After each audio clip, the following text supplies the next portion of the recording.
Run it. Got beer all over my new desk. And monetization's off. That's fast.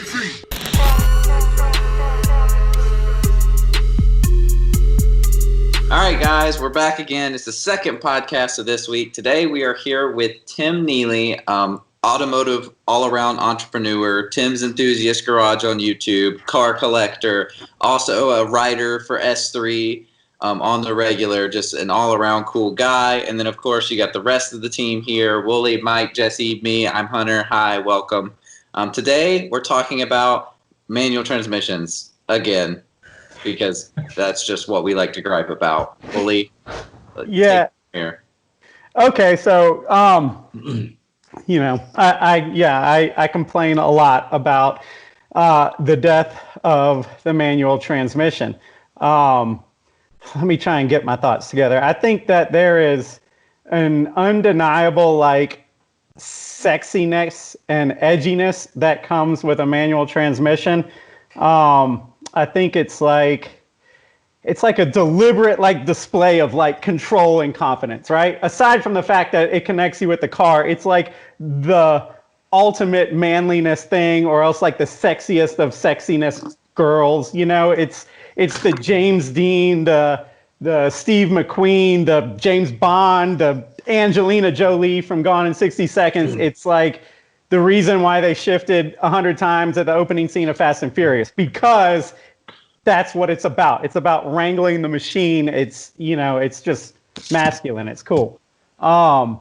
Having said that, that window is closing, whether we agree with it or not. You can't ignore technology. You can't turn your back on it once it's presented itself. And this is where we are. So a lot of times I get on my soapbox and I'm real adamant about, screw this and screw the new Supra if it doesn't have a manual and okay, so I still believe in that and I'm still going to always fight for that. But I started thinking about this more the other day, and it was man, if we, it's like that whole prayer about grant me the serenity to, how does that go? Realize what I can't change and the courage to change what I can, the wisdom to know the difference, right? So if I cannot change this, which try as I might, we can only do so much. At what point do you have to face the facts?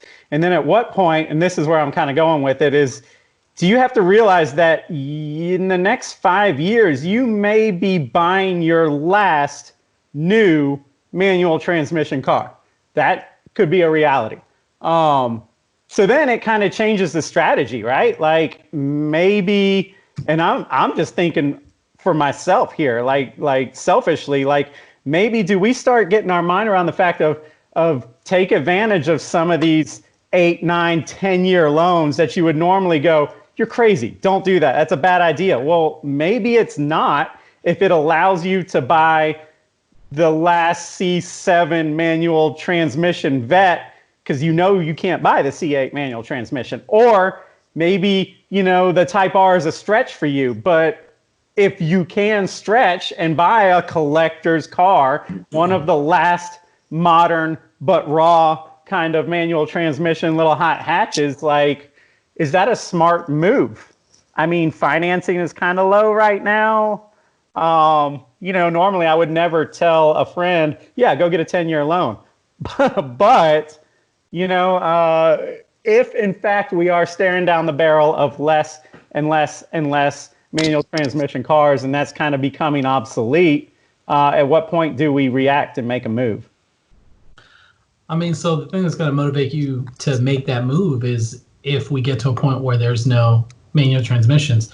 And so obviously we're getting there already, because you want to see that more, or we're used to seeing that in sports cars, and they kind of hold the flagship of having manual transmissions.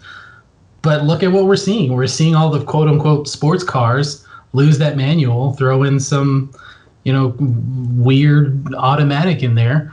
And if they're the ones to die, of course, nothing else is going to keep it going. So, there's your motivation. It's obvious. It's happening right now. So just this year we've seen the Supra come out with no manual option. The new Mustangs are the 10-speed automatics. The GT.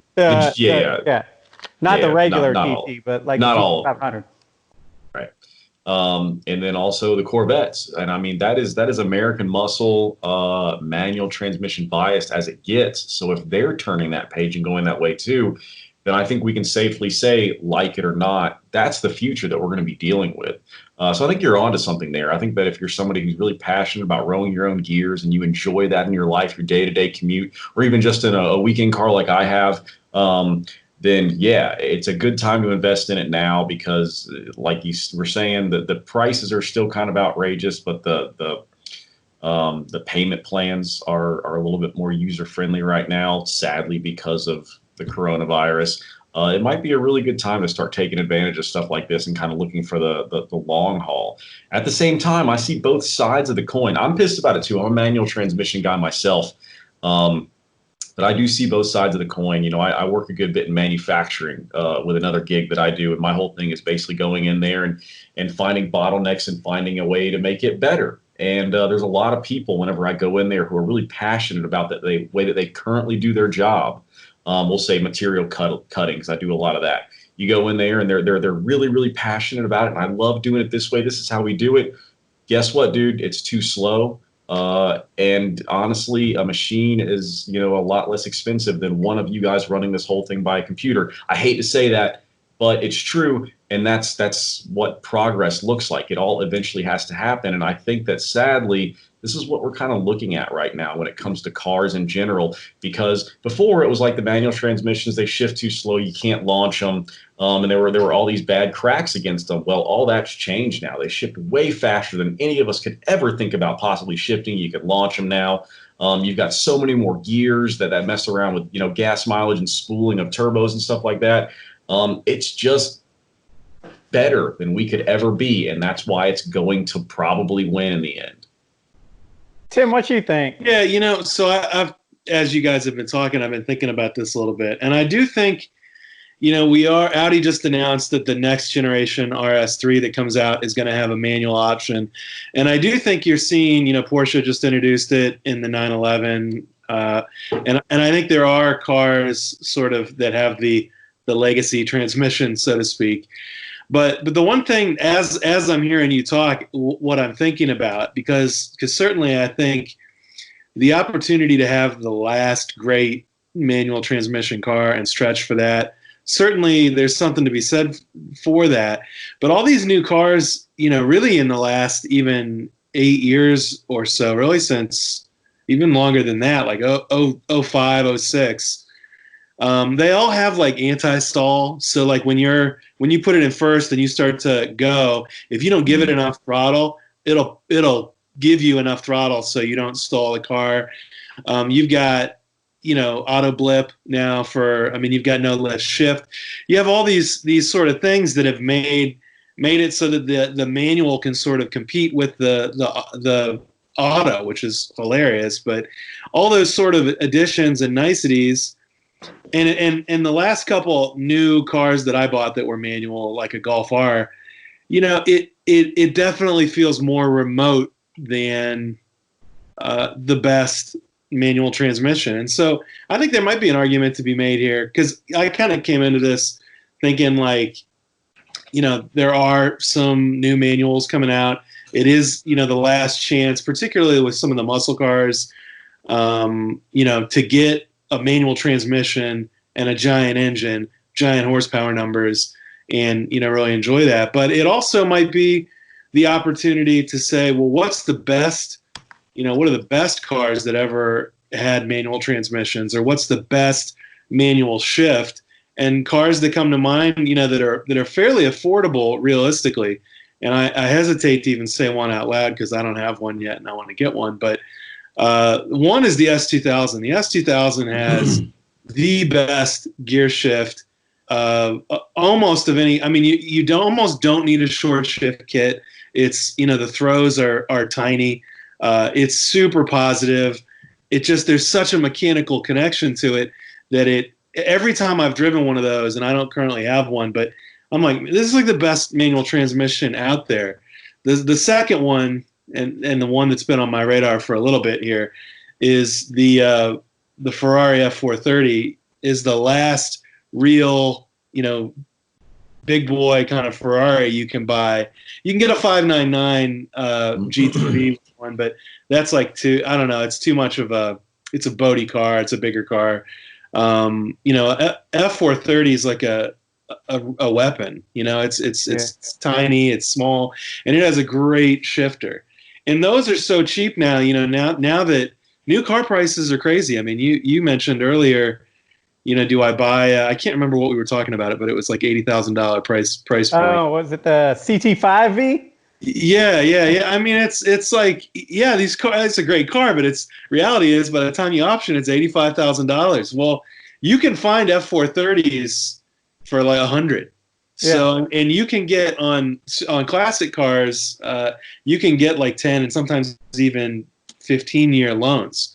And I can guarantee you a manual Ferrari, I don't know, I forget what the production numbers are, but even on the S2000, I can guarantee a nice S2000 is not going to depreciate, at this point. Right. They've already started to kind of creep back up. So not to sort of railroad your thing, I do think, the CTR has a great shift. It's an amazing car. I wish it was all-wheel drive. We've talked about that. Yeah. When cars get to a certain performance envelope, that's one of them where I feel like the second there's rain, you're spinning tires. Yeah. And I'm not saying the car can't be driven and enjoyed still, but boy, you get spoiled with all-wheel drive, and so yeah, I mean, I think there's definitely something to be said for going out on a limb for a new car that's the last one. But what about the last great Honda sports car, the S2000? What about the last great Ferrari? You can't get a 458 or a 488 with a manual. Yeah, that's what I'm starting to realize is, maybe as an enthusiast, we need to realize, not criticize each other, but just kind of realize what are the things that each of us absolutely will not compromise on? Like, what do we really, really like? Like, if it's, for me, a manual transmission, and that's like the ship you're going to go down on or whatever, you know what I mean? Like, then maybe we do need to start thinking like that. Maybe, yeah, I was probably too young to really give it a whole lot of thought when they quit making the S2000, because that's a car I wish I had jumped on and bought, at least a couple years after they quit making it. See, that's the thing. We still got, you can finance a 5-year-old car, no problem. But when it starts getting 7, 8, when they get out of the reputable dealership, stuff like that, it gets harder and harder. So I do think, it used to be that like going fast and shifting were synonymous. Like a driver could make the difference, in a car being faster. And then the two kind of went through automotive history together, and then boom, computers can do it faster than we can do it. Yeah. And so unfortunately, is the manual transmission, aside from just recreational enjoyment, you know what I mean? Like, it's just a blip in the timeline, and so you were talking about like, 911 or bringing back a manual transmission, or some of these people doing it for novelty or for sport or whatever. That's kind of cool. But it kind of shows now that there's like, it used to be that drivers were go fast guys. Now I'm starting to realize I enjoy driving more than going fast.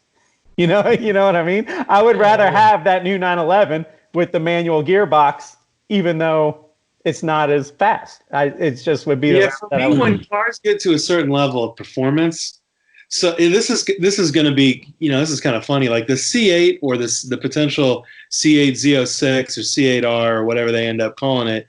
I mean, I don't even really want to think about having that car as a manual. You know what I mean? Because it's like, if you're talking, 1.80 to 60 and say a 9-second quarter mile, or, I mean, honestly, like, I know for sure I can't shift as fast as the computer can, to make that happen. Yeah. And the other thing is, I know for sure at that performance level, the stakes are high with your clutch. Mm-hmm. I mean, it takes very little with an 800 horsepower car. The difference between a good launch and I need a new clutch is like You know what I'm saying? Yeah. So Mike like, knows about I don't that. know. I mean, those cars are almost like I want the twin clutch automated type of thing, but yeah. it makes me really want a 500 horsepower manual, really interactive. Just That's where it's at. You know what I mean? I was lucky enough to have a Lamborghini Gallardo for a while, and it's funny because everyone's like, "Oh, those are so slow." They're 0 to 60 in 3.9 seconds, and quarter mile in 12 something. It's like, honestly, it was great because that V10, it was, the gears were long enough and it was slow enough that you could get on an on ramp and it wah bah, bah, and be at maybe only 130 by the end of the on ramp instead of like 180. And It's good, Well, that's the usable problem. fun. Like these cars where you just go, what? I mean, it's cool. I'm glad it exists. Yeah, I'm not glad that it is replacing, like you're talking about, like that car. We go, what? Click. What? Like there's just something right. I love about that. And not to lead you too much, but like I could tell you were, okay, so Tim wrote, in the issue that's at press, you were talking about this and how like, it is kind of, it's not like, no, we don't do PDKs or we don't do any of these twin clutches. It's kind of more of like, what's a good match for that car? I don't know if you remember, but that's what you were talking about in the Supra article. And how, like, I think you were just starting to touch on it. And I just wanted to say it's okay for you to like, basically spoil what you wrote about. I know, spoiler alert. No, yeah, it's fun. Essentially, because I thought it was really good point, article, man. right? Yeah, because I think there's a time and a place. I do think it's funny because in the realm of cars, it's over the past decade, it's become very apparent to me that I am in a very specific subset of enthusiasts. I was at this thing called, I think they call it the Turkey Rod Run in Daytona, and cars are A1A is like literally a drag strip. And so cars are going down and you know what, Hunter, you're going to love the story.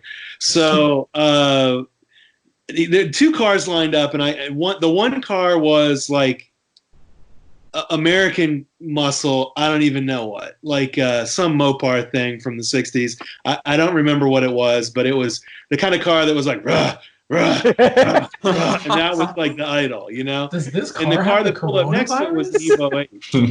And the Evo 8 had 3 guys in it, and it was like this is a while ago, so the Evo 8 was like a relatively new car at the time.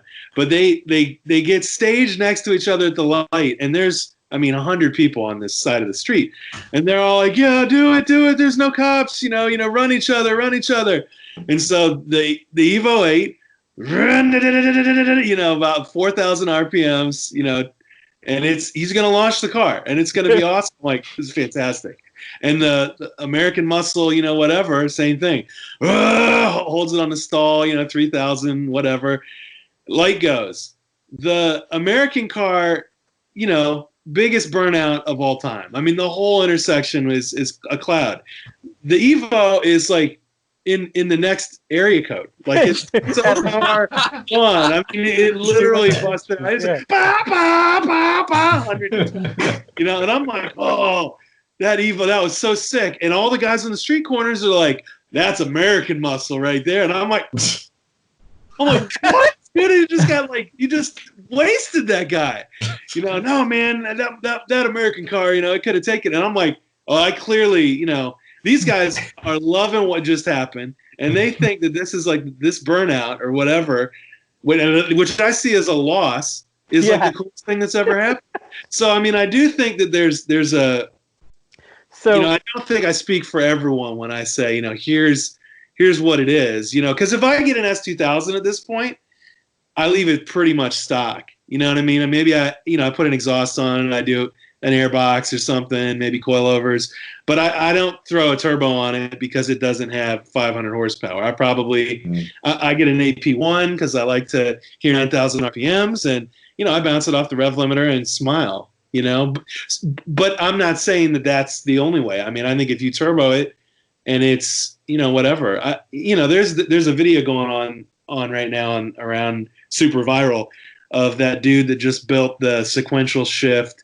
FD RX. Oh yeah. That's my neighbor. That's your neighbor? He's a Birmingham guy, yeah. Oh, dude. Well, that car is awesome, and a lot of people are like, "Oh, it's too bad it's manual." Well, I mean, it wouldn't be as fast as it if it was manual. You know what I mean? I think it's great. He's got the air shift. Yeah, no, I do too. Yeah. It's awesome. So there's something for everybody, but I do think that for the true driver, and Wooly, clearly you're, actually all of us, there's just something missing when it's not a manual. Unless it's, again, 1,000 horsepower or 800 horsepower, I think the manual's the right call. Well, yeah, I'm not saying there's not exceptions to the rule either. Like, there are cars like that RX-7 that my jaw dropped. You know what I mean? Like, that's awesome. I think the Volkswagens with their DSGs are cool. I had one and I sold it, though, because it just wasn't cool enough to keep me engaged for more than 2 years. You know what I mean? That's the thing. I loved the car when I was actively driving it, but it was too easy to be like, screw this drive. And then you're just driving a hatchback. It wasn't enough to keep me from getting a Jeep. I went and traded it in. And then after a year and a half of owning the Jeep, I missed it so bad that I got the Fiesta. I had the hot hatch fever again, and I got the Fiesta, which actually fell right where I wanted. It was small, it was uncompromising, it was raw, and it was manual only. It was just kind of what I wanted in a little driver's car, in a commuter car. But I don't know. When you were just talking about that Mopar story, it just kind of hit me across the face that maybe my problem is that I'm turning from a young car guy into the old car guy. I'm crossing the generations, and I'm a little concerned about that. I keep waiting for Hunter to go.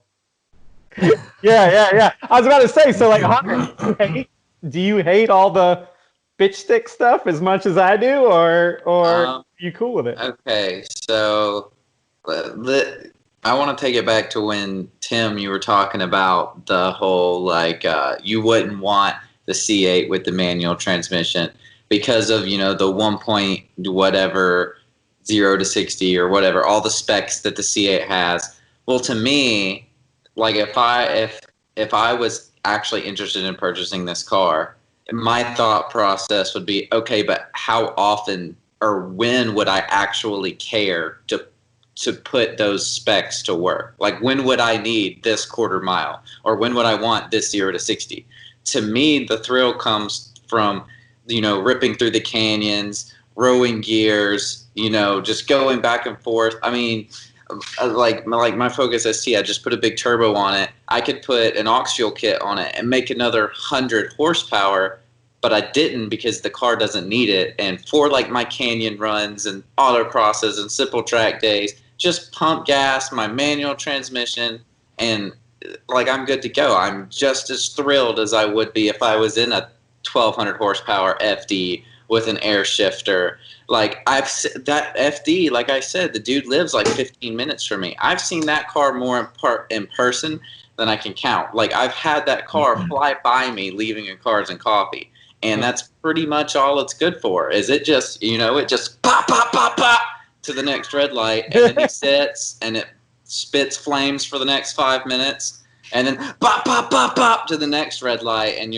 then he puts it. I have not seen that. Not once have I seen that car in a canyon, or doing anything other than, David, I love you, but showing off on social media. There's just something about, hand on a gear shifter, just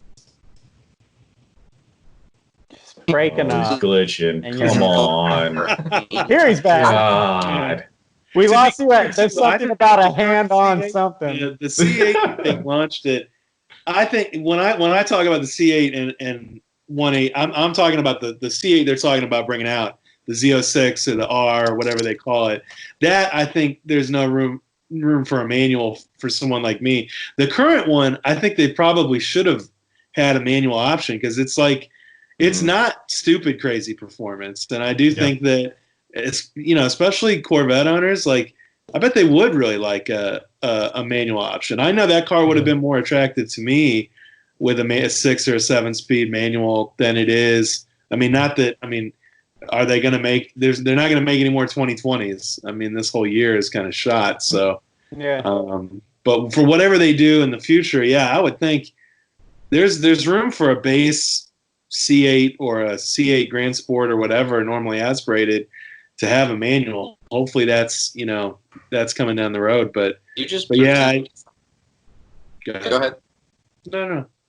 You just presented something interesting about the 2020 when you said that there's not going to be any more 2020s. That's kind of shot.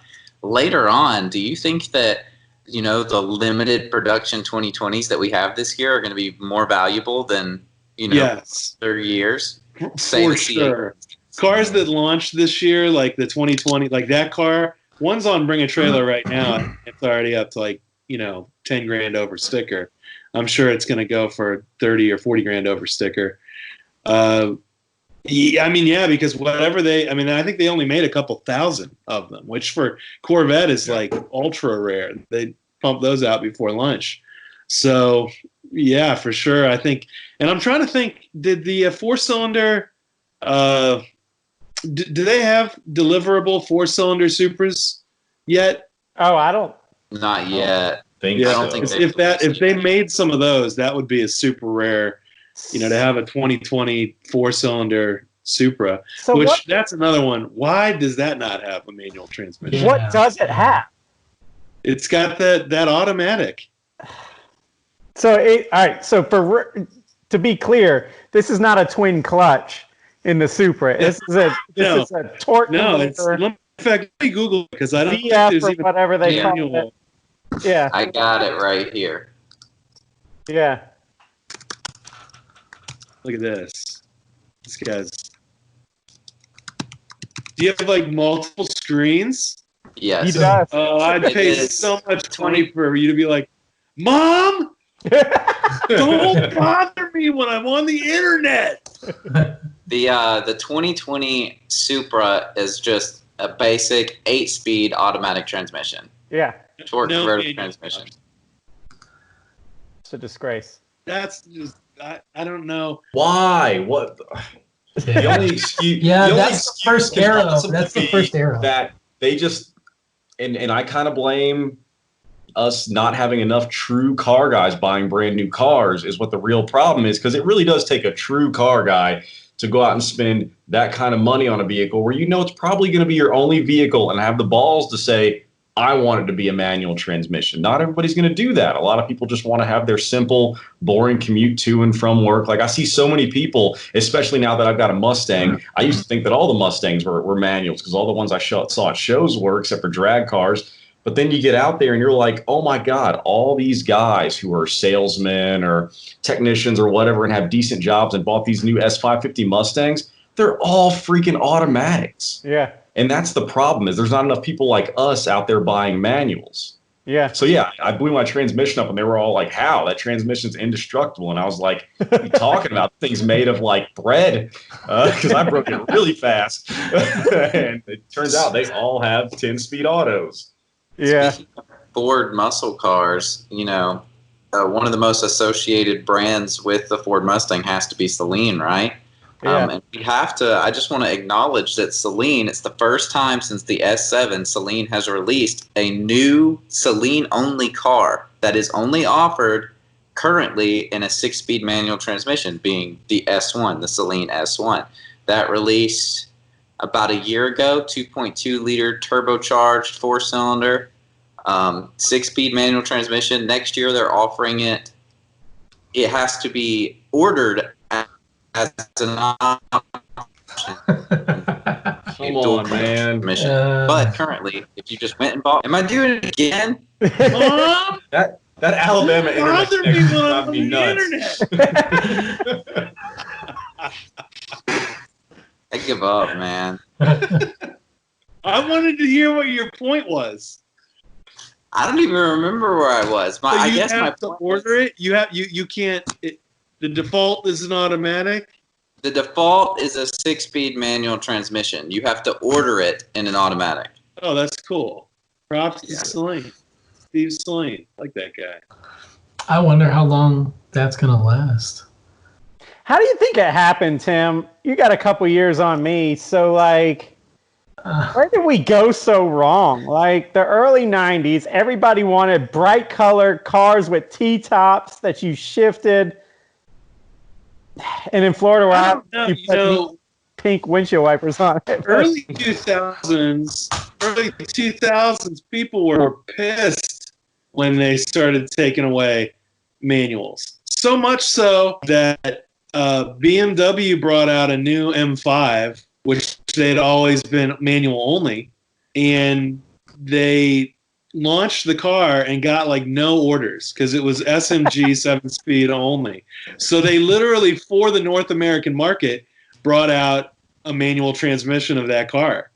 And you know, I don't know what happened. Like what all of a sudden, you know, I guess cars got really, really fast. That happened. You know, a lot of cars, you know, it went from, you know, in the 80s and 90s, everything had 141 horsepower, you know, and that was like, oh, sweet. I mean, there was a time when the Corvette, literally, it was like, this Corvette's got 300 horsepower. It was like, oh, sweet.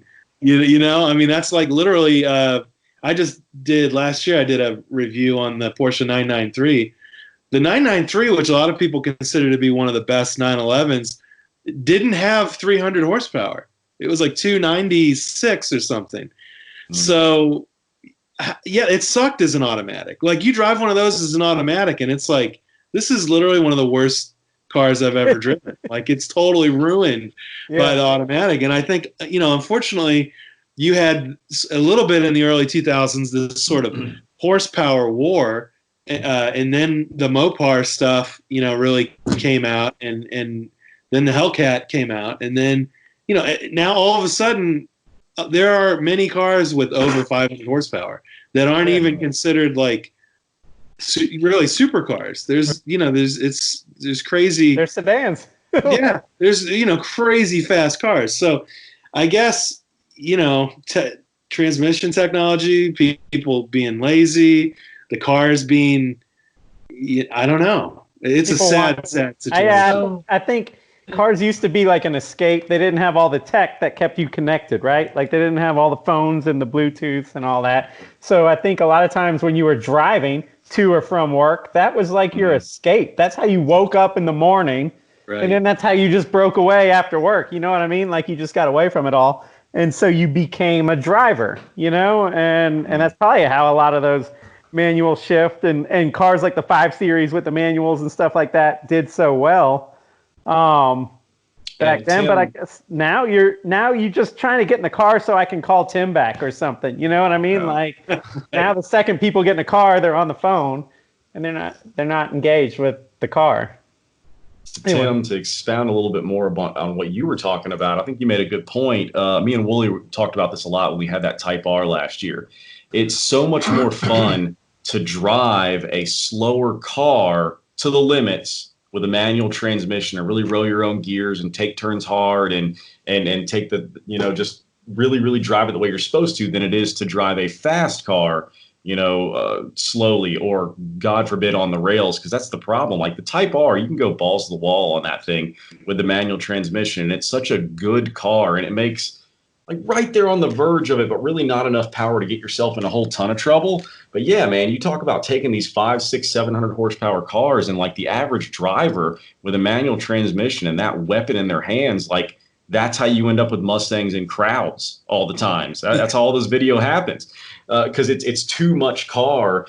Well, it's too much power, not enough grace. The car doesn't have a good enough suspension. It weighs too much. The brakes aren't good enough for the power that it's creating. And the driver is sure as hell not good enough, which is why dumb stuff like that's always happening. So I think that's a lot of the problem too. And I blame Elon Musk because he is the engineer that's got us all thinking that everything needs to be perfect. And just the best possible way. And that's the thing, man. If we're talking about like, oh, everything's just going to be the fastest possible, the automatic's faster, it's a spaceship when it's an automatic. Why don't you just buy a Tesla? They're all fast as hell. You know? Yeah, I mean, yeah. Yeah, what?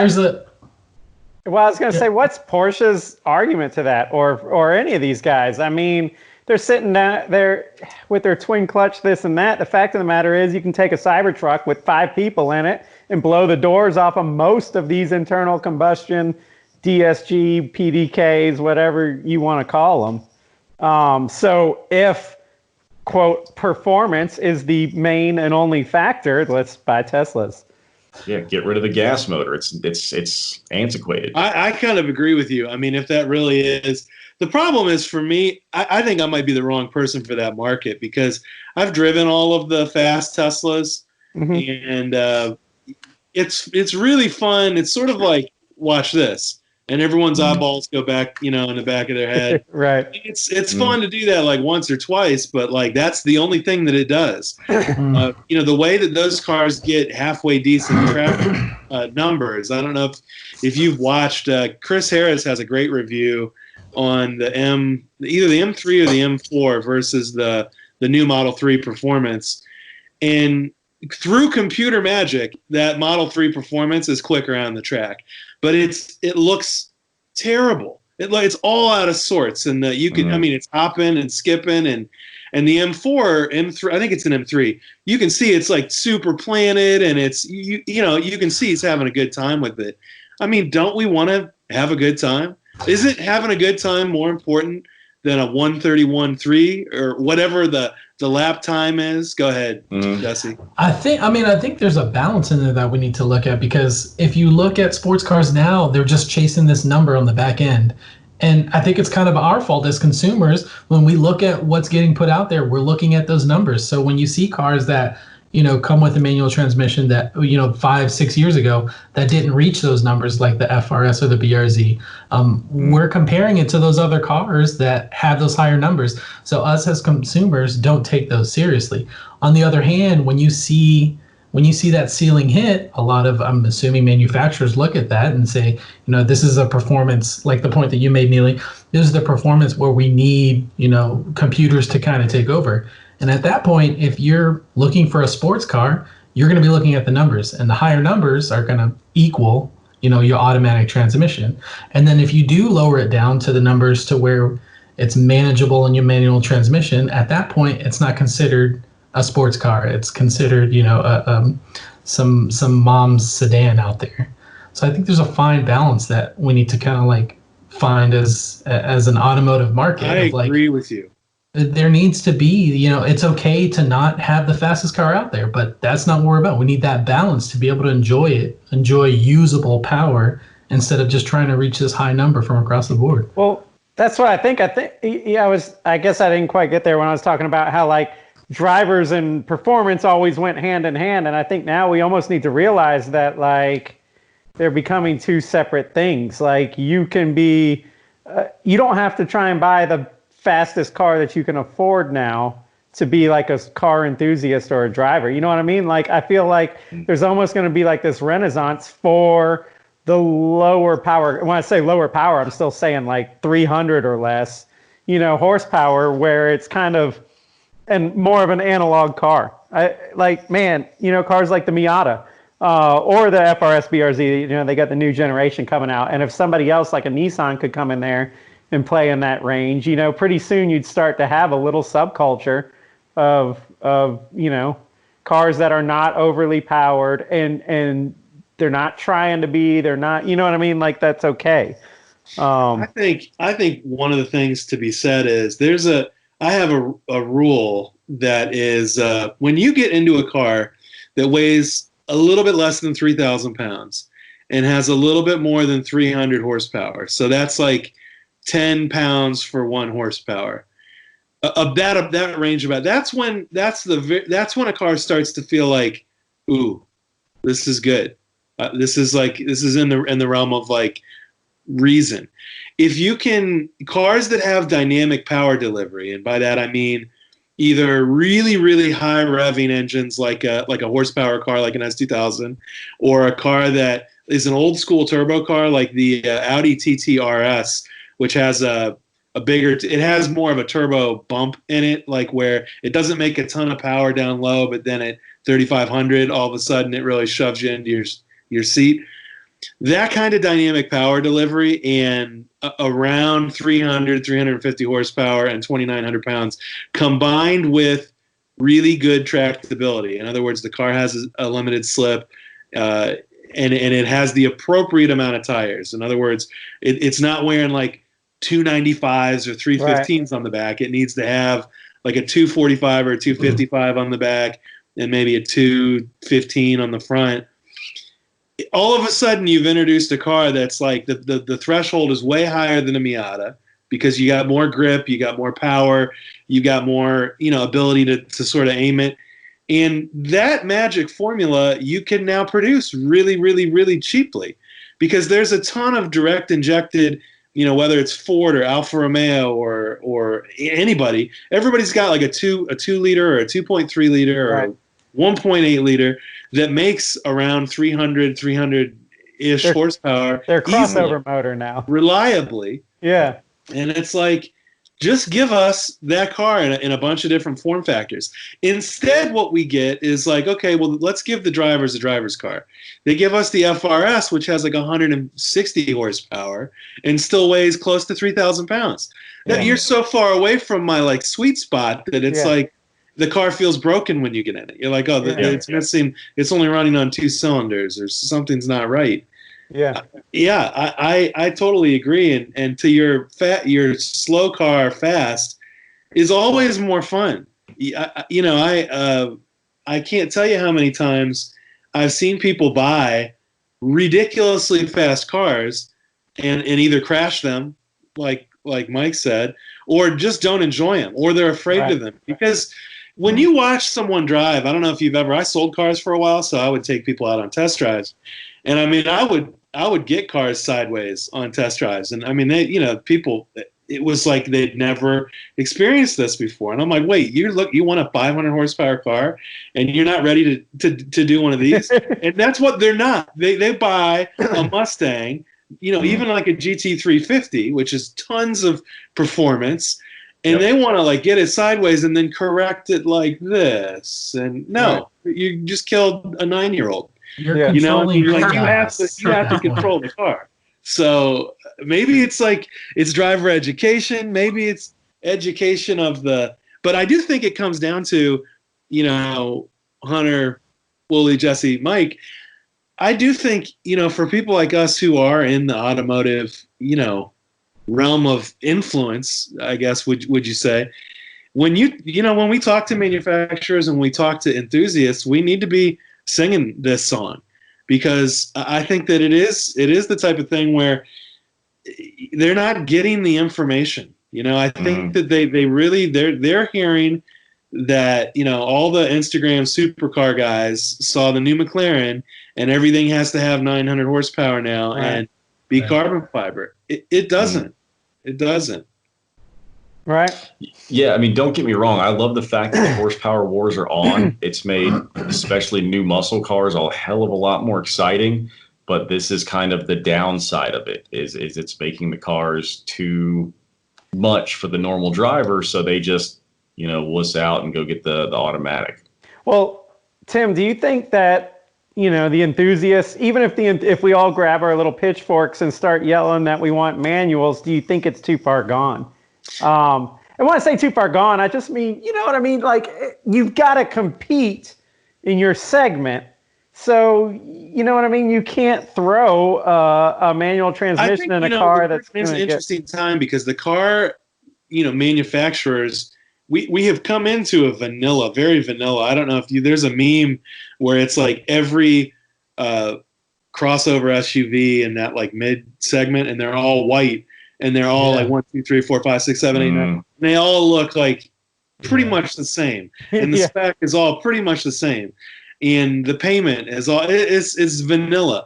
And so I do think that you're looking for, the reality is driving is still one of the most valuable, I think, freedoms that we have. I mean, even in this quarantine time. But we're outcasts for thinking that. I think the average. Well, I mean, like when you were talking, it was sparking a bunch of stuff. I think that like we are definitely the minority that think like that. I think a lot of people don't see driving as a freedom. They see it as a hindrance to what they want to do in their life or whatever. So, and I just totally stole your point. But at what point? Screwed. The answer is we're proper screwed. Well, I mean, yeah. if truly, if it's time for like automation and everyone just wants to get in a, I don't even know what, like a car pod. Yeah, an Uber pod. Because, I mean, I think we're talking about two different things. I've said for a long time, like, commuting, it blows. Like, it depends on where you live, but if you live in a place where it's like a highway and you've got to get on a highway and then get off at some exit to your work or whatever, there is no way. I don't think even you can have whatever car, the TRD, this or the whatever you have, it doesn't matter. It's horrible. Yeah. So, I mean, that is not what I see cars as being used for. Right. And I think that it's an opportunity for us to suggest that, like, you know, maybe that's not what the car is for. Maybe the car is for, you know, this sort of secondary market, like fun things to run and do, you know, do things, I don't know, like a pastime. Maybe there's no market for that. What you're saying is that the people that make cars don't have, you know, there's not a big enough market for enthusiasts. But I think that cars like the BMW M2, cars like the Audi RS3, cars like, you know, Ford unfortunately has abandoned, you know, everything. Everything. I want to say Ford, but like I don't know what's going on with Ford, but yeah, I do think there's a huge amount. You know, the reality is, even if we go everything's electric, I mean, there's a whole bunch of us that still want to have a good time. And I think that, you know, electric car, I have a hard time seeing electric cars because of the challenges with charging, you know, a billion electric cars. You know, I think that presents an unrealistic challenge that we're not going to get to in the next 5 or 10 years, maybe 20 years, where everything is electric. Woogie, woogie, woogie. I'm not opposed to electric cars. I have a Tesla truck on order. I mean, I for commuting, I think that there's something to be said for that. But when it comes to a back road or a Saturday or, you know, an after hours romp or a midnight, you know, there's a sexiness to car culture that is undeniable. And I don't think my kids, now granted they grew up with me, but even their friends are as into the allure of the car. You know, that again, I think it represents a freedom. If you think about it in terms of, you know, where it was, I mean, maybe like horse. Yeah, the horse was replaced somewhat by the car, but like, you know, you still see that. You couldn't get out, do whatever. That's pretty much exactly where I was going to go in the little conclusion was, do you see it as equestrian? You know, car replaced horse, but the horse turned into almost a upper echelon, you know, high society thing where people do it for recreation. People have, you know, their tracks in their homes and their clubs and this kind of thing. Do you think the manual like, where do you see it going? Like the manual transmission, the pure sports car, will it become that kind of equestrian? But I mean, it's honestly, until you said that, I truthfully hadn't really thought about it being that way, and I love that because like there's, you know, polo is super popular. There's a huge quarter horse congress. There's people that do all sorts of. There's ranches that you can go ride horses and that sort of thing. And I think that the things that I've done that have been the most fun, I mean, going to the Nürburgring and, you know, renting a car and going around the track and you know, like there's things to be done with cars that I have a hard time seeing, you know, even the next generation or the generation after that not being infatuated with the freedom that comes with being able to, you know, really master this machine. I mean, if you want to make it that analogy to a horse there, horses are borderline terrifying to me. I mean, they're so big and able to crush you with their hoof if they wanted to. But there's something to truly being able to be in unity with that horse and ride it, and the experience. I went horseback riding here recently out in Arizona, and man, it is such a awesome experience. And I have a hard time thinking that, like, if you've ever driven a great car like an S2000 around a track or on a really aggressive road, there's almost nothing to compare with that. So it can't really be replaced by car pods or by people pods or whatever you want to call it. I mean, I think you bring up a good point. I mean, with the horse, it was an extension of whoever was riding it. You wanted to kind of like master it, so it's an extension of the rider. It's the same feeling we get behind the wheel. You have that master of a machine, and it's an extension of yourself. And like us being, like the outlaws of society or whatever, I feel like we would continue that. Whatever the machine was, we would find a way to continue that in the next generation of machines. So if it does get electric everywhere, I feel like we would still find a way to make it that rowdy extensions of ourselves, as that part doesn't leave. It's just the medium in which we express it. Yeah, well, I mean, I can tell you, I'm going to be driving loud VTEC cars until the government pries them out of my hand. That's just who I am for the rest of my life. And I hope that it goes in cycles, and I hope that it kind of comes back and becomes kind of hip again. But at the same time, I don't really care if it doesn't, because, come on, like, being cool is all relative. And so the more generic the car gets, the even cooler we get for, like, staying true to being drivers. That's going to become a thing that's like, you're a what? You do that? That's crazy, man. Can't you get hurt? And it's just like... Yeah.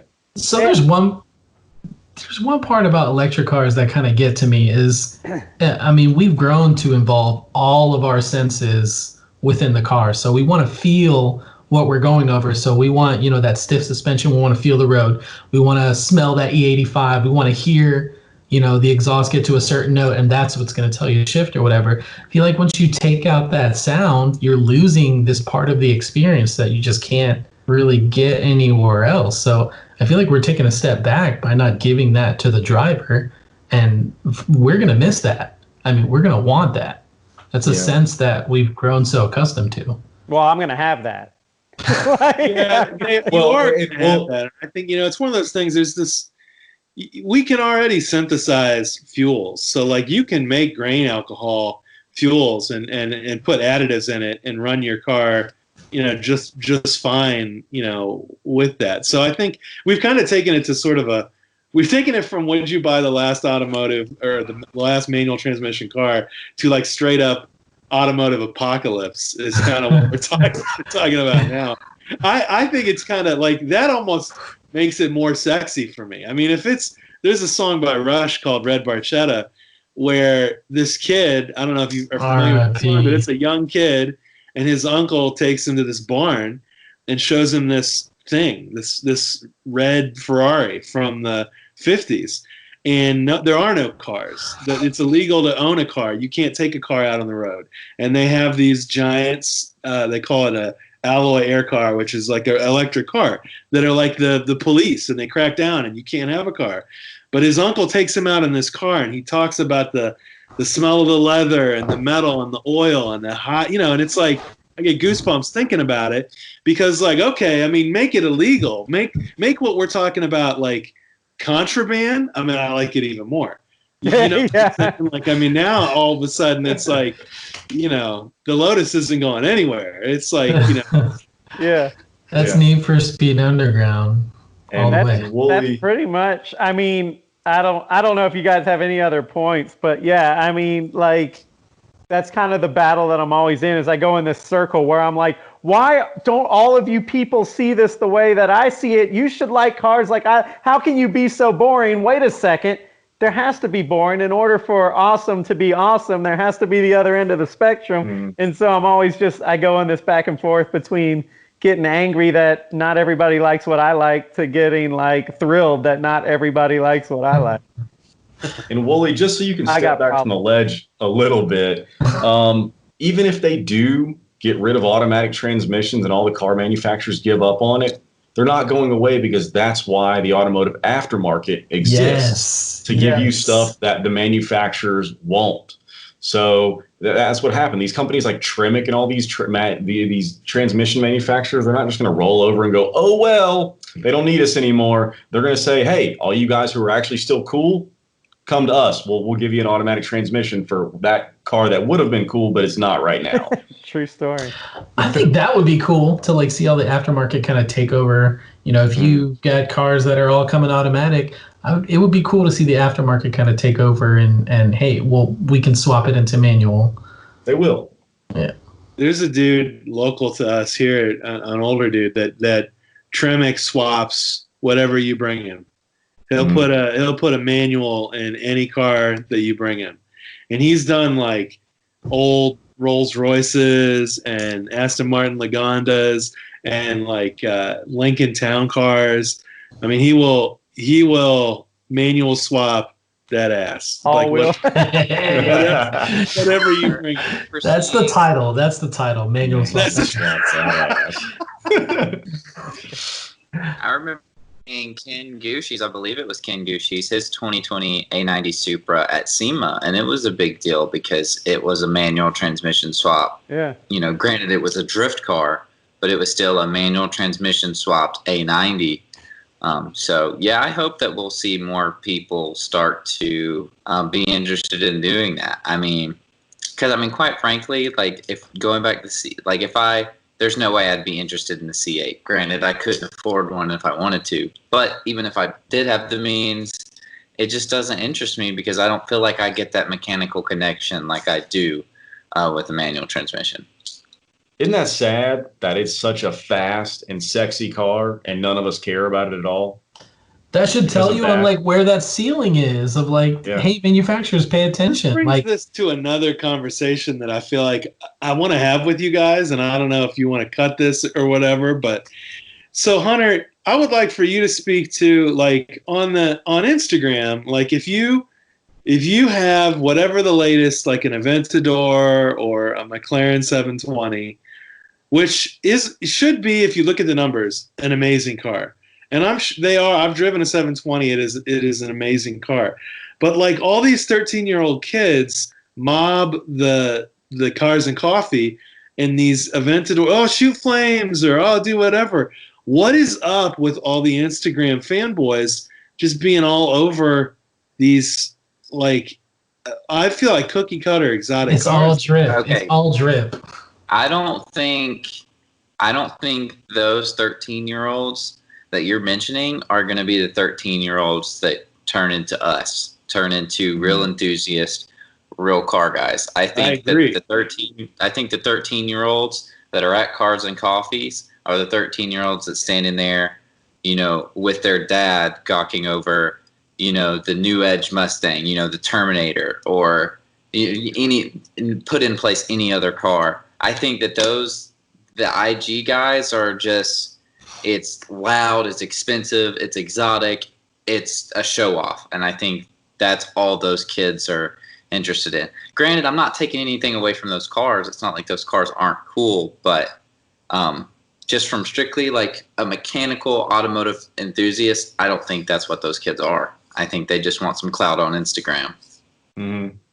Well, Where's the and again, it's like there's a lot of, there's so many YouTube channels that's like so-and-so car spotter. And it's like they don't spot the cool blue CRX. You know what I'm saying? They don't spot like... Well, you wrote about this too, about when you were talking about every day's birthday cake day or whatever. You're like, when every day is special, no day is special. It used to be right. In the 80s. I don't understand why I keep thinking these kids, like all these kids, you know, when exotic cars, like back in the, 90s or whatever, like, have you guys even seen in normal circumstances, I mean, do you see a Lamborghini Countach driving around? Never. I But mean, there's never. a new Lamborghini whatchamacallit that drives by my house every third day. Every day. Right now I see them all the time. Every day, and I feel like it's not even like they call them supercars, but it's like is it even a supercar anymore? Like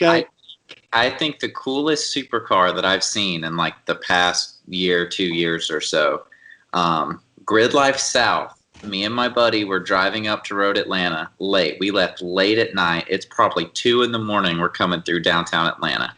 And I see this dude in this like Joker purple wrapped Gallardo, purple underglow. I'm pretty sure it had spinners on it, but he had, the top down.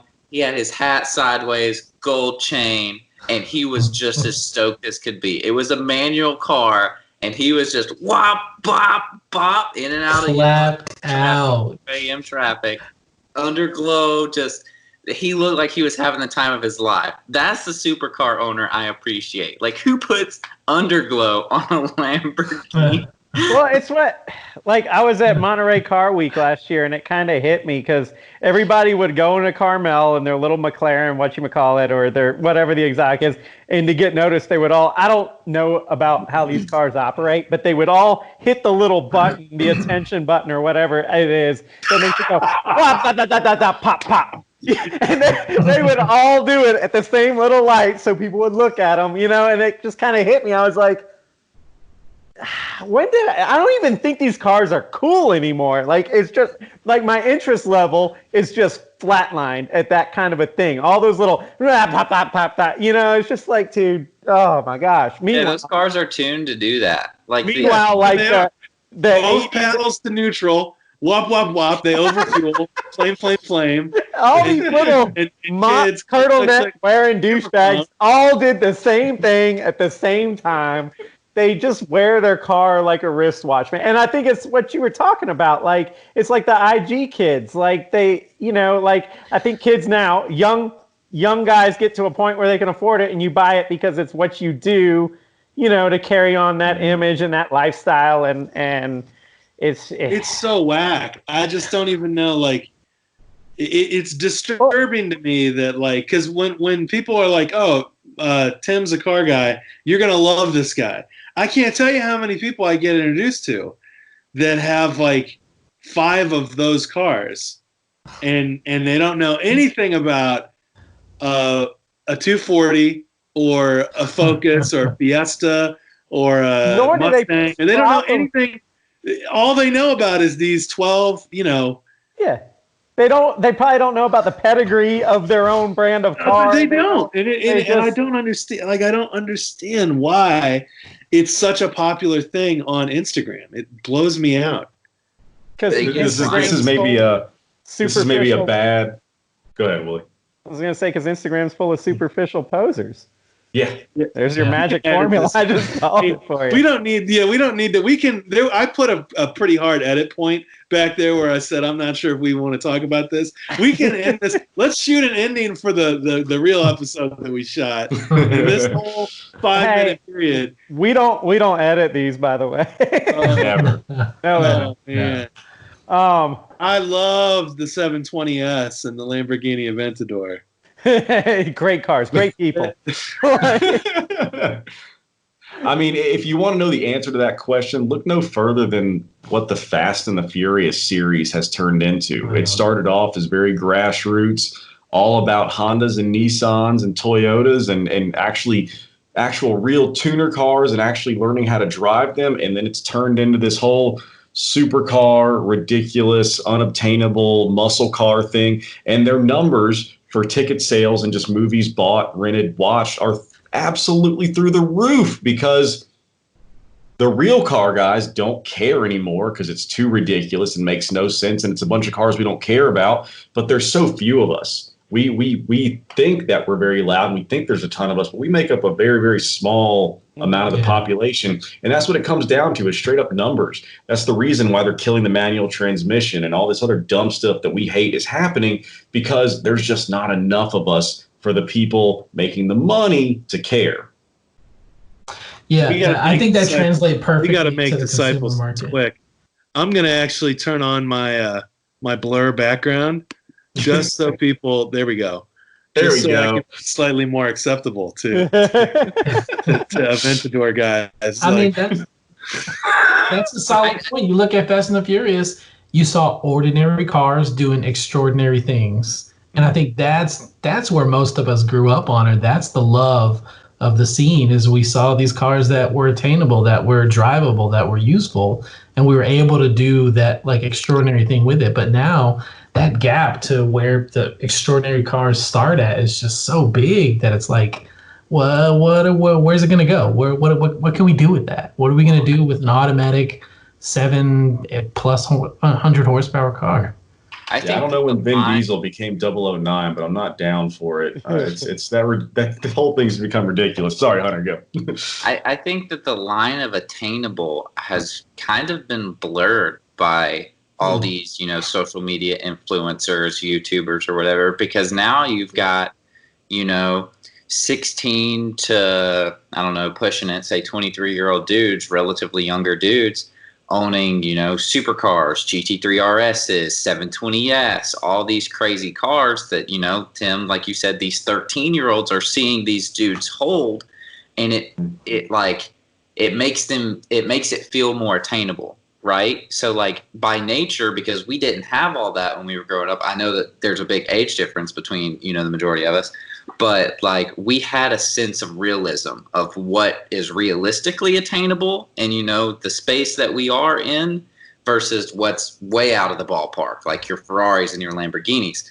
But now I think that line's kind of been blurred. You have these 13-year-olds seeing this 18-year-old YouTuber driving, a Lamborghini around, and they're just like, oh, I can do that. So that's all they care about is that Lamborghini or that. Well, I mean, or whatever. Yeah, that's the influencer thing. That guy is their influencer, and well, not a very good one, but you know what I mean? Like that's what's influencing them. That's what they think is the pinnacle, But that's the problem of when you turn someone that young into an influencer. You gave them the keys to the car castle before they knew how to wrench on a car or what a real car is. So they just said, what's the most expensive car I can afford? That's the one. And it goes no further than that because they're too young. They don't know what they don't know. Well, they don't get the substance behind automotive culture. They just go, all right, well, that one's flashy. People like that one. I saw that one in a rap video. That one has a lot of hashtags. Boom, I'm in. Yeah. Exactly. But again, it's the whole grant me the wisdom to know what the hell I can't. I'm actually crying right now. Like tears are actually coming out of my eyes. As I think about, the Ferrari history behind me here and all these influencers, I Enzo would be like, no. Yeah, well, I created the YouTube following so I can freaking educate. This is a 4-cylinder car. This is a the Nürburgring 1,000-kilometer race before they went to 12 cylinders. It's a 4-cylinder 3.4 liter car, and and no one knows that. And it's like you want to, Ferrari is as much about Kardashian as it is about Enzo. Mm-hmm. And I don't know, it's crushing my heart right now. That's why we have the thought. Yeah. Except nobody watches us. They watch the burnout videos and the kids with the McLaren. We need to bookend this with like, look, we're going to talk and be boring for a while, but we're going to give you the RX-7 on the dyno at the beginning. Flame. Like our actual points will just be little advertisements. Aventadors shooting flames, like right at the camera, roasting marshmallows at the end. And pray that you guys listen to this because it's like, because the reality is it does all go away. If that's all that matters, if all the flashy, Lotus just came out with this Avia, their new car is 1,200 horsepower electric. I mean, think about this. You have 22-year-old whatever influencers probably riding around in McLarens and Ferraris that cannot drive a stick shift. Yeah. I'm quite confident of that. They drive a McLaren and cannot drive a stick shift car. Like, that's how shallow that goes. But you got to blame the car manufacturers just as much. Yeah. Who would have ever thought we'd be here in a day where we're talking about how Porsches now make sedans and SUVs, even Lamborghini's doing it. I mean, what the hell, man? Yeah. What is that? You want to get really heartbroken. I have, a relatively good friend, and I'm sorry for telling this story, Jacob. Don't hate me, but he knows the way I feel. He's the same age as me. He's 22, and this year was the first year he bought his own car. Right? He's a car guy. Shows up to every Cars and Coffee, goes to all the events, every Import Alliance for, the past 3-4 years. But when he went to buy his first car, he bought an automatic Audi. He could buy any car. And I'm like, why did you buy the automatic Audi? And he goes, well, I don't know how to drive a manual transmission. And I'm like, I would have given you my Focus for a weekend to teach yourself. Yeah. And he's like, why? It's irrelevant now. And in that moment, my heart shattered. In that moment, you realize your friend is not really a car guy. In that moment, you realize he is not your real friend. Come on, Jacob. Jacob, I'm going to pray for you right now. He's disappointed. I'm not mad. I'm just disappointed. I want to say a prayer for my friend. No, I think, dude, Father. Oh, my God. Dude, I get like literally a high, like an energy when you start learning about the history of these brands and kind of the people behind them and the racers and stuff like that, and kind of the attitudes that led to the innovations that led to like the cars that you have in your garage. There's like a surge in that when you're like, hell yeah, dude, like Honda was kind of a rebel. You know what I mean? Like, dude, these guys, I mean, like, I always use them as an example because they don't get a seat at the big boy table, but like, they totally have all the pedigree. Like, they have all the right. Well, Honda, as far as, of the Japanese manufacturers, by far, the pedigree of Honda is exemplary. That's what I mean. Like I think if people would take more so than BMW. Well, BMW. I was about to reference BMW too because, like, I stayed away from BMW because I didn't want the headaches until I got that E34 for $500, and it brought me into the whole world. I started researching history, and we had conversations about what the cars were like at that time, and it gives you like a surge of pride of ownership. And I think if more people would invest a little bit more and kind of study this stuff, this is all real stuff, man. Like the Ferrari behind you, it had a story. Like these guys were, especially at that time period. I'm sure a lot of you guys have seen Ford versus Ferrari, but there was like real storylines there, that led to kind of all this crap that that we have today, this corporate crap where everything looks and drives the same. But like, there's real history there. And when you buy and build these cars, you're kind of part of that history, and it's super cool. And the people that are missing that, the influencers or the Jacobs that buy the automatics, like they're just missing it, man. Like it's kind of a shame. I think that if we could get them to look at that instead of porn at midnight, like this whole culture would be they need to watch Group B. Stronger. I think we need to. Everybody needs to watch Group B. Yeah, and learn about it, man. Everyone wants to drive a manual on gravel. Listen, I'm going to go ahead and do another spot. Every podcast I talk about rally or rally cross. Listen. Preach. I've been saying this for a while. We have cars that are being manufactured for the public that are very attainable to our community, that are being raced out there, supercars. And it's a 600 horsepower. I think nowadays, that's not even that impressive when you see the cars that are being built some of these days. It's very attainable. It's in our market. Like, why do I not hear much about this? Don't know. And again, I would say, it's on us. You think about influencers. Okay, so we might not be the most influential influencers, but we all know influencers.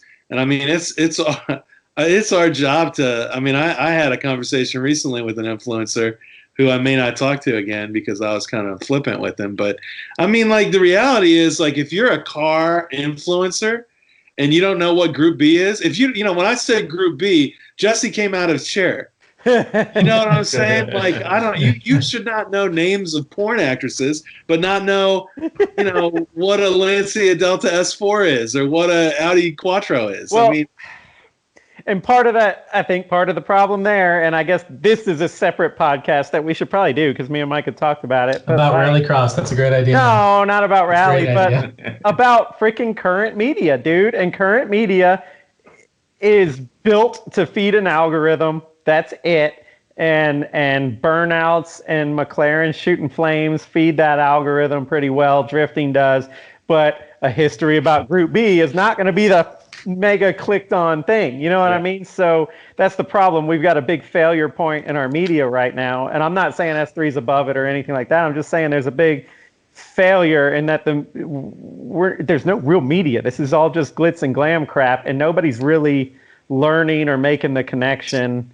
So there has to be some sort of change there, and we can talk about that some other time. I agree, and I think that speaks to, if you look at motoring media as a microcosm of media in general, I think that's what's happened with the de-evolution of journalists. I mean, I posted a video from a journalist, a dude who actually goes to the scene, reports what's happening, and that's his whole YouTube channel. It's like journalism, and I got flamed. That's not a real source. Like, I mean, you can't get any more journalists. This dude is there. He's telling you exactly what he's seeing. CNN's not paying him. No one's paying him. Yeah, that's literally a journalist. Same thing with this. It's like, okay, I don't have the biggest YouTube channel on the planet, but like, I'm unfiltered. Here's a true enthusiast, eat, sleep, automotive culture for decades. Here's what it is, and I'm not sponsored by anyone. Well, a couple people, but I'm, but basically unbiased, sort of thing. And it's like, yeah, I do think it's on us to, we got to get the truth out there, and Group B is the truth. I mean, the core of S3 is always we would rather really connect. I don't care if it's 10 people. I would really rather have 10 good connections and inspire people than to influence 10,000 people. F that, dude. We're not influencers. I would much rather try and inspire. Yeah.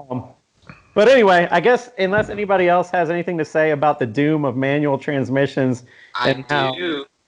What's that? On a more positive note, I do have a list here of every new car you can still buy with a manual transmission in 2020. Do we want to go over? I think what I saw cars that are list. available? Is that like a road and track? Yeah, it's car and driver, but it's still relevant. Go for it. How many are there? 30. Yeah, but half of them are boring. Yeah, just name the cool ones. If it's normally aspirated and makes less than 150 horsepower, you can omit There it. are some on that list that is like, it's just basic transportation, like the Chevy Spark. No one cares. You've got the BMW 2 and the 4 Series, the Camaro C7 Corvette, not the C8. I don't like that one. Of course, you've got every version of the Challenger. What is there, like 30 now? I appreciate that. I do too. I do too. That is a mess. Can you get the red eye as a manual? No, that was an automatic. I Just can get only red imagine eye. a manual would be like, whoop, whoop. Anyway, You've got the Miata / the 124 Spider. Yeah. Ford Mustang, not the GT500 though. Right. The Genesis G70, I find that very interesting. Yeah. The Honda Civic and the Accord, you can get an Accord Sport in manual. Yep. I'm throwing this in here just for Chris Sullivan's CRS photo, the Honda Fit. Hyundai, the GTs, the Veloster N, and the Elantra GT, which I don't think the Elantra GT has a turbo, but the Veloster N does, and it has Magnaride. So don't. Veloster N is an awesome car for the money. Dude, I've heard nothing but great things about that. Yeah, hey, Hyundai, send me one to drive, and I'll write an unbiased review. Speaking of Hyundai, their chief designer just left today, out for personal reasons. Oh. Who was their chief designer? Was it Peter Scherer? No, it was some German dude. Peter Scherer. Lotus. The Lotus Evora GT. Lotuses are cool. Mazda 3, but it's not really. It's cool looking, but Without a 370Z Mazda. is still manual. I didn't know they still made that Yeah. manual. Hey, props to Nissan on the 370s. 911, 718. Wait, you're all sorts of You're breaking glitching up. real bad. Porsches. Well, yeah. Sure. Next. The BRZ or 86. Yeah. WRX. STI, yeah. The Golf GTI. Yeah. You can get the Jetta manual. That's interesting. Huh. Not really. And that's it. Besides, your $100,000 Celine. Yeah. That's cool. So there you go. If you're interested in a manual transmission, new, those are your options. Enjoy all 7 of them. All right. So with that, does anybody else have any last words of wisdom? How long are we at, Jesse? We've been going forever, haven't we? 120. We're at an hour 15. Oh, Jesse, well. didn't you want to present a question? Yeah, we always want to present a question. I mean, so what manual cars are you excited about, or what would you like to see offered in a manual? I'll answer that real quick before we go. I would just like a moderately powered, affordable 4-door car, preferably Type rear-wheel R. drive. I know. Well, there's the Type R, there's the STI, but I want something new, something a little different. That would be really super cool. I Something think that I could put a kid Maybe in. the RS3, that Audi RS3 that comes out. Next year. The Avant or whatever. Yeah, well, the RS6 is not going to be available in automatic, but the RS3 will be, and that should be pretty hot. The Golf R, I hope they launch that in a manual. I was kind of planning on buying a Golf R when it's come out, but if there's no manual, I probably won't because it's just we know what it's going to be. It's going to be a missile. yeah, That's cool. and that's not. I mean, yeah, I don't know. I want another Evo. Yeah. Good luck with I that. hope you get your Evo. I hope I get it too. I think Mitsubishi's more into making TVs now. I don't think they really care so much about us. That's I've got a myth. Yeah, you know what a Bridge. podcast could be? Is Mitsubishi and Nissan's current model range. What in the world is going on there? I don't know. me and Not Hunter much. were looking at that earlier this week. They have 2 cars. 2 cars. Yeah. That's The That's it. Mirage and the Mirage. Nissan's got a whole bunch and they're all crap. Except for in Japan. Japan gets everything. Nissan's We like need to talk to Japan. chrome grill and then What? crap. Mitsubishi makes a pickup truck in Japan, like a legitimate one. Yeah. Yeah. And Well, I bet Whatever. it's- All right. I So bet you yeah, get it- let you guys let us know in the comments if you're on YouTube. Send us messages on social media. If you're listening on audio, what manual car would you want to see? Whether it be like another resurrected vehicle, like an Eclipse or an Evo, like me, or if you just want something new, just send us a message. Let us know what you think. But other than that, thanks Tim Neely for joining us today. It was super last minute. It was supposed to be tomorrow, but we moved it. We gave him like 45 minutes notice, but he was on top of his game. So we appreciate that. But I guess we will see you guys next week. Have a good one. Later, fellers. See ya.